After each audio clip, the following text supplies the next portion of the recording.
The central idea of the compound effect is simple, but it hits hard once you truly understand it. Small choices, repeated consistently over time, create massive results. Not dramatic overnight results, not instant transformation, but real and lasting change that builds quietly in the background. Darren Hardy argues that success is not usually the result of one lucky break, one brilliant decision, or one huge effort.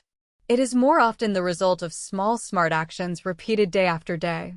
This idea sounds obvious at first, but most people do not actually live as if it is true. They get excited by big goals, fast results, and dramatic makeovers. They want the visible payoff without fully respecting the invisible process. They start a plan with intensity, but when the results do not show up quickly, they lose interest. They assume nothing is happening. The problem is that the most important progress is often hidden in the beginning. That is where the compound effect comes in. Just like money can grow through compound interest, your habits, choices, and behaviors can grow into powerful outcomes over time. A tiny daily improvement may look meaningless today. A small daily mistake may also look harmless today. But after weeks, months, and years, those repeated actions begin to separate people dramatically. This is what makes the concept both inspiring and uncomfortable. It is inspiring because it means you do not need a perfect start or extraordinary talent to improve your life. It is uncomfortable because it means your results are often connected to ordinary choices you keep repeating. The little things count, even when nobody sees them. The book pushes you to stop waiting for breakthrough moments and start paying attention to the direction of your daily life. Are your actions slowly moving you toward the life you want, or away from it? That question matters because the direction is often more important than the speed. For self-improvement, this is one of the most useful mindsets you can have. It keeps you from underestimating small wins and helps you take small mistakes seriously before they become larger problems. It also makes success feel more reachable. You do not have to change everything in one dramatic move. You have to make slightly better decisions consistently enough for them to add up. That is the promise of this book. If you learn to control the little choices that shape your days, those choices will eventually shape your future.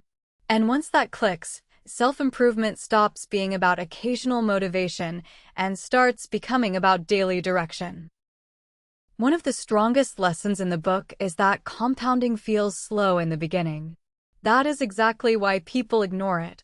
When you make a small positive change, the early results are often so tiny that they seem unimportant. You eat slightly better, save a little money, read a few pages, go for short walks, or wake up 30 minutes earlier. At first, nothing dramatic seems to happen. Because the payoff is delayed, many people stop. But Hardy's point is that compounding is not weak just because it is quiet. It is powerful because it keeps growing. Small actions do not remain small when they are repeated long enough. They accumulate. They reinforce each other. They create momentum. Over time, the gap between those who stay consistent and those who do not becomes very large. This works in both directions. Positive actions compound, but so do negative ones. One unhealthy meal is not a disaster. One skipped workout is not a disaster. One unnecessary expense is not a disaster. But repeated enough times, these little decisions build a pattern, and the pattern produces a result. That is why people are often shocked by where they end up. They only notice the visible outcome, but they were creating that outcome little by little all along. This idea is incredibly useful because it teaches patience. It reminds you that the absence of immediate results does not mean your effort is wasted. Good habits often work below the surface before they become visible. Just because progress is hard to see does not mean it is not happening. It also teaches responsibility. You cannot dismiss repeated small choices as irrelevant. If something is repeated daily, it is probably shaping your life more than you think. The quality of your future is often hidden inside the ordinary structure of your present. This way of thinking can change how you respond to your own efforts. Instead of asking, "Did this one action change my life?" you start asking, What will happen if I keep doing this for the next 6 months, the next year, or the next 5 years? That is a much smarter question. The invisible power of compounding also protects you from the trap of drama. Many people are addicted to intense starts and big declarations, but compound growth usually looks boring at first. It looks like repetition. It looks like restraint. It looks like doing the obvious thing again, even when no applause is coming. That is why this principle is so valuable. It trains you to respect slow progress. And in personal growth, slow progress that lasts is usually worth much more than fast progress that disappears. A major theme in the compound effect is personal responsibility. Darren Hardy makes the case that your life is shaped by your choices, especially the small choices you make every day. This is not about blaming yourself for everything that has ever happened. It is about recognizing where your power actually lives. Many people focus on goals, but Hardy wants you to focus on behavior. A goal can inspire you, but your repeated choices are what determine whether you get there. What you eat, how you spend your time, what you do with your attention, whether you prepare or procrastinate, whether you save or waste, whether you learn or drift. These are the decisions that quietly build your future. This lesson matters because it pulls you away from passive thinking.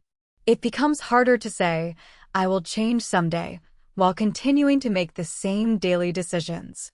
The book forces a more honest question. What kind of life am I creating with the choices I am making right now? That question can be uncomfortable, but it is also empowering. If your choices helped create the current pattern, then better choices can create a better pattern. You are not waiting for rescue. You are not waiting for perfect conditions. You are participating in the design of your life whether you realize it or not. The tricky part is that most choices do not look dramatic in the moment. That is why they are easy to ignore. Choosing to watch one more hour of content instead of working on a skill may feel harmless. Spending a little more than you planned may feel harmless. Skipping reflection, delaying sleep, or choosing convenience over discipline may feel harmless. But repeated enough times, the results are no longer harmless. At the same time, the positive side works too. Reading a few pages, taking a short walk, making one better food choice, learning one useful idea, finishing one important task, or saving one small amount of money may not feel powerful in isolation. But these are the kinds of choices that compound into real change. This chapter of the book is really about ownership. Not perfection, but ownership. Once you stop seeing daily decisions as random and start seeing them as votes for the kind of life you want, your behavior changes. You become more intentional.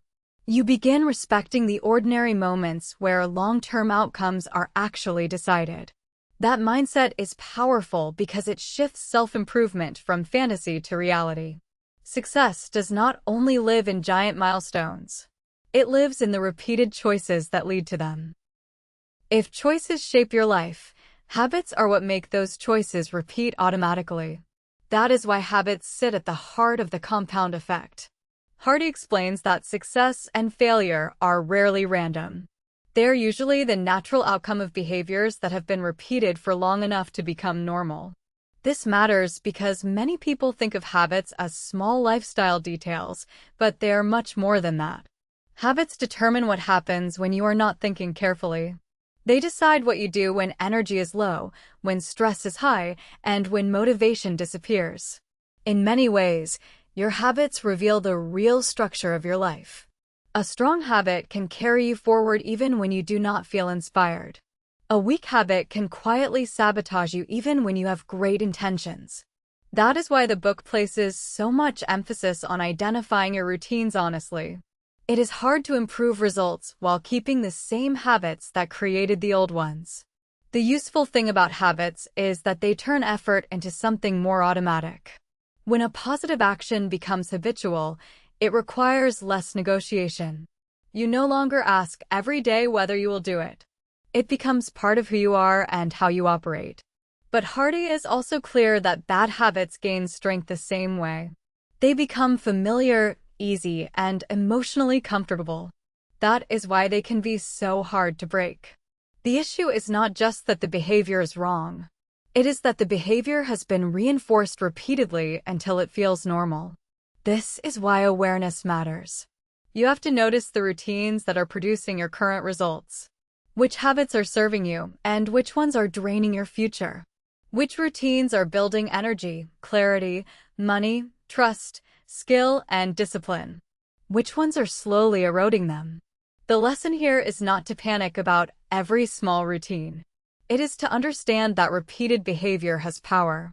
The more automatic a habit becomes, the more influence it has over your outcomes. So if you want to change your results, changing habits is one of the smartest moves you can make. This also makes self-improvement feel more grounded. Instead of relying on occasional inspiration, you build systems of behavior that keep working even when excitement fades. That is the real advantage of habits.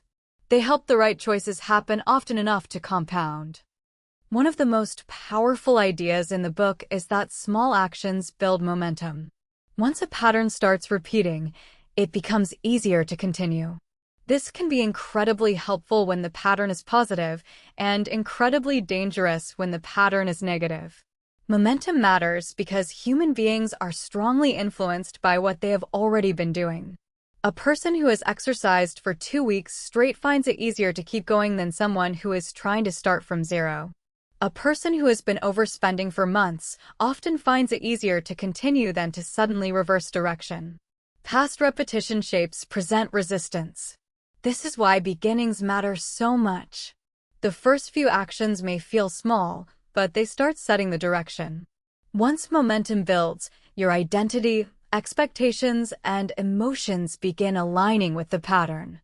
That makes the behavior more likely to continue. Hardy's message is clear. Do not underestimate the power of getting the wheel moving. In the early stage, progress may feel slow because you are pushing against inertia. But once consistency is established, things begin to feel lighter. The habit becomes more familiar. The resistance goes down. The results begin to show up more clearly. This is one of the reasons people quit too early. They stop while the wheel is still heavy. They do the hard part of starting, but not the rewarding part of letting momentum carry them forward. That is a costly mistake. The reverse is also true. Negative momentum can make bad situations feel normal. If you have been procrastinating, neglecting your health, or avoiding difficult responsibilities, the pattern gains strength simply through repetition. That does not mean you are trapped, but it does mean the longer the pattern continues, the harder it can feel to interrupt. The encouraging side of this lesson is that momentum is available to anyone. You do not need a magical breakthrough. You need enough consistency for the pattern to begin supporting itself. That may start with a very small action, but if you keep going, the action becomes easier, the results become more visible, and your confidence starts growing. Momentum is one of the hidden rewards of discipline. In the beginning, discipline feels like effort. Later, it starts feeling like flow. And once you understand that, you become more willing to push through the awkward early stage of change. Another important lesson from the compound effect is that what you track tends to improve. Hardy stresses the value of awareness because many people drift through daily life without clearly seeing what they are actually doing. They rely on vague impressions instead of real observation. As a result, they underestimate bad patterns and overlook opportunities for improvement. Tracking changes that. When you measure something, you bring it into focus. You stop guessing. You start seeing. Whether it is your spending, your eating, your work output, your reading, your sleep, or your daily habits, simple tracking creates accountability. This is powerful because many behaviors survive in vagueness. People say they do not waste that much time, do not snack that often, do not spend that much, or do not procrastinate too badly. But once they start recording the truth, the picture becomes clearer. And clarity is often the first step to change. Tracking also creates a subtle psychological effect. When you know you are paying attention, you behave differently. You become more intentional. The act of observing yourself interrupts autopilot. This does not mean you need to obsess over every number. The point is not perfection. The point is awareness. Even basic tracking can be enough to reveal patterns that were previously invisible.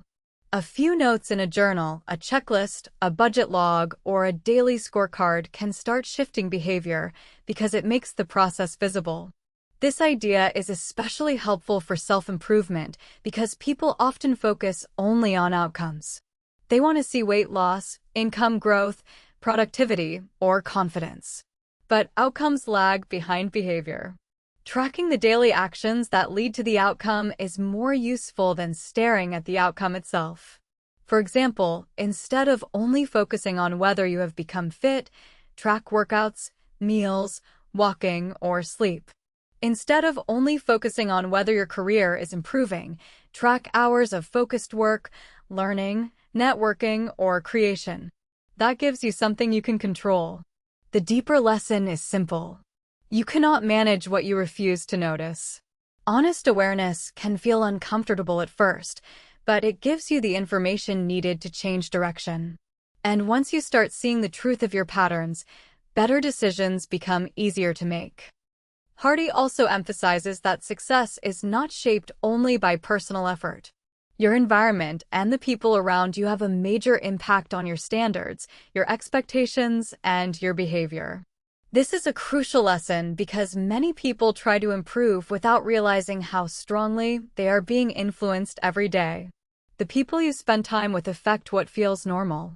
If the people around you are disciplined, growth-oriented, and intentional, their standards start shaping yours. If the people around you constantly complain, avoid responsibility, waste time, or settle for less, that can quietly lower your own standards too. This is not about becoming judgmental. It is about becoming aware. Human beings absorb behavior socially. We are influenced by conversations, routines, attitudes, and expectations. That means your environment can either support your goals or pull you away from them. The same is true for your physical surroundings. A cluttered space can invite distraction. Easy access to unhealthy choices can weaken discipline. Constant noise, interruption, and digital temptation can make focus much harder. On the positive side, a well-designed environment can make good behavior easier and more natural. This lesson is powerful because it expands the idea of responsibility. Improving your life is not only about forcing yourself to be stronger. It is also about shaping the influences around you. Who are you listening to? What are you consuming? What standards are you normalizing? What kind of environment are you creating for your future self? Many people underestimate how much faster improvement happens when the environment supports the goal. If you want to read more, keep books visible.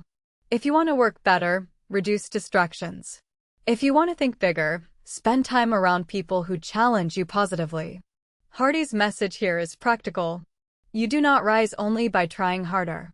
You also rise by making better influences more available.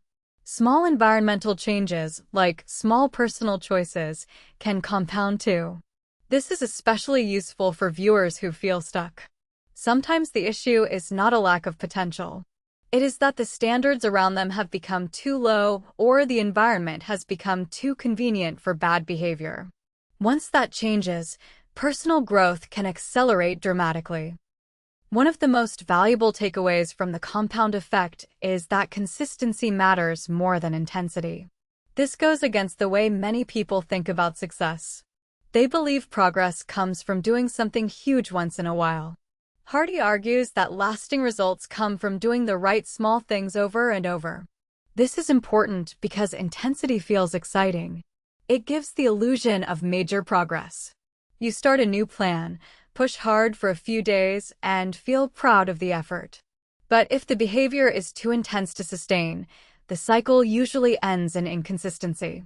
And inconsistency breaks the compound effect. Consistency, on the other hand, may feel less glamorous, but it is far more powerful. A person who exercises moderately but consistently will usually beat the person who trains aggressively for 1 week and then stops.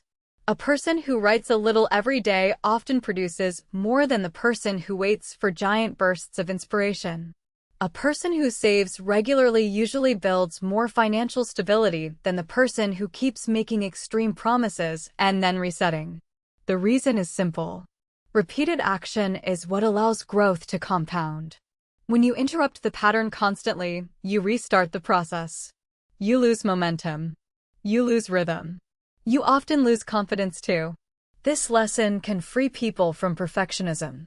You do not need your routine to be heroic. You need it to be durable. You need something you can return to again and again, even when life is busy, boring, stressful, or unpredictable. That also means consistency should be protected. If a routine is working, be careful not to sabotage it with unrealistic upgrades. The habit that lasts is more valuable than the plan that looks impressive for a few days. This mindset changes how you define progress. Progress is no longer only about maximum performance. It becomes about keeping the pattern alive. That may sound modest, but over time it creates remarkable results.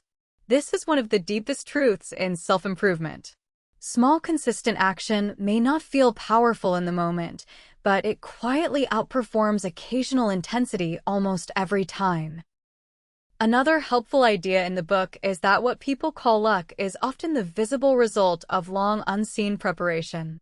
We tend to notice success when it finally becomes obvious, but we often miss the small disciplined actions that made that success possible. Someone gets an opportunity and suddenly looks lucky. But maybe they spent months building skills, relationships, credibility, or consistency before that moment arrived. Someone seems to have an overnight breakthrough, but in reality, they may have been doing quiet work for years. This connects directly to the compound effect because consistent preparation creates readiness. And readiness changes what happens when opportunities appear. The same chance may come to two people, but the person who is prepared through repeated effort is far more able to use it. This is an important reminder because it helps you respect invisible work. Reading, practicing, learning, saving, improving communication, building discipline, and strengthening your habits may not get immediate recognition. But that does not mean it is wasted. You are becoming the kind of person who can handle bigger opportunities when they arrive. This idea is especially valuable in an age where people compare themselves constantly. They see someone else's visible success and assume it came quickly or easily. Hardy's framework encourages a more mature view. Instead of obsessing over appearances, focus on building the conditions that make future success possible. That is also emotionally healthier. It keeps you grounded in your own process. It reminds you that meaningful growth is often happening before anyone else notices it. And when your moment comes, the outside world may call it luck, but you will know it was built through consistent choices. This lesson also removes excuses. If opportunity favors preparation, then your daily actions matter even when no opportunity is visible yet. The quiet season is not wasted time. It is training time. In that sense, The Compound Effect is a book about earning your future before it becomes visible. It teaches you to value preparation, patience, and repetition so that when life opens a door, you are ready to walk through it. The real strength of this book is that its lesson can be applied almost anywhere. Health, money, productivity, confidence, relationships, learning, and business all respond to compounded behavior. The first step is to choose one area of life where you want better results. Do not try to change everything at once. Pick one domain that matters right now. The second step is to identify the small, repeated behaviors that shape outcomes in that area. If the area is health, the behaviors might include walking, food choices, sleep, and workout consistency. If the area is money, it may be spending, saving, tracking, and learning. If the area is focus, it may be your phone use, your morning routine, and your ability to protect deep work time. The third step is to make one small improvement that you can actually sustain. Not something extreme. Something realistic. The compound effect only works when the behavior is repeated. The fourth step is to track it. Bring awareness to the pattern. Let the truth become visible. That alone will often improve your behavior. The fifth step is to protect your environment. Remove friction where possible. Surround yourself with better standards. Make the positive action easier to perform and the negative action harder to repeat. The sixth step is to stay patient. This is where most people fail. They expect dramatic results too early and abandon the process before compounding has time to work. But the results are often delayed. You have to keep trusting the direction before the payoff becomes obvious. And the seventh step is to remain honest. If the results are not improving, look back at the daily choices. The compound effect is not magic. It is cause and effect stretched over time. If you want a different future, you need different repeated actions. This process is simple, but that is what makes it so useful. It gives you a practical framework instead of vague inspiration. You do not need to wait for the perfect moment. You need to start with a small, repeatable decision and keep it alive long enough for it to become meaningful. That is how the compound effect moves from an idea into a lifestyle. When you step back from the full message of the book, several key lessons become clear. First, small choices matter more than they appear to. They may look harmless or insignificant in the moment, but repeated over time they shape your results. Second, the most powerful progress is often invisible at first. That is why patience matters. Lack of immediate payoff does not mean the process is not working. Third, your daily choices create your life. Goals matter, but repeated behavior matters more. Fourth, habits are the engine behind long-term outcomes. They automate your direction, especially when motivation is low. Fifth, momentum can work for you or against you. Small repeated action builds force over time, which is why beginnings are more important than they seem. Sixth, awareness changes behavior. Tracking your actions makes patterns visible and helps you take control. Seventh, your environment and the people around you influence your standards more than you may realize. Better surroundings support better outcomes. Eighth, consistency beats intensity. Sustainable action is what allows results to compound. And finally, what looks like luck is often the visible result of quiet preparation. Repeated effort makes you ready for opportunity. Together, these lessons create a grounded view of success. They move the conversation away from hype and toward responsibility, patience, and systems. That is one reason this book resonates so strongly. It does not promise instant transformation. It explains how real transformation actually happens. That honesty is part of its value. It reminds you that ordinary discipline, repeated long enough, can produce extraordinary results. The final message of the compound effect is both simple and demanding. Your future is being built now in small moments that are easy to ignore. The way you spend an hour, the way you respond to discomfort, the way you handle routine choices, the way you manage your habits and attention. These little actions are not random. They are building something. That is why the book matters. It reminds you that personal growth is not always dramatic. It is often quiet. It often looks like restraint, repetition, preparation, and patience. It asks you to respect the process even when the results have not fully appeared yet. This is powerful because it puts success back within reach. You do not need a revolutionary event to improve your life. You need better repeated actions. You need to take the ordinary seriously. At the same time, the message is challenging. If small good choices can build a better future, then small careless choices can weaken it. The little things always count, whether you notice them or not. But that is exactly what makes the idea empowering. Change becomes possible right away. You do not need to fix everything this week. You do not need to become perfect. You need to identify the direction you want, make a small move toward it, and repeat that move long enough for it to compound. Over time, the repeated action changes your results. The results change your confidence. Your confidence changes your identity. And your identity changes what feels normal. That is how small things become big things. So the real challenge of this book is not to dream bigger, even though dreams matter. It is to act smaller and more consistently. Respect the little choices. Protect the daily habits. Stay with the process long enough to let the math of progress work in your favor. Because once you master the small, the big starts changing too.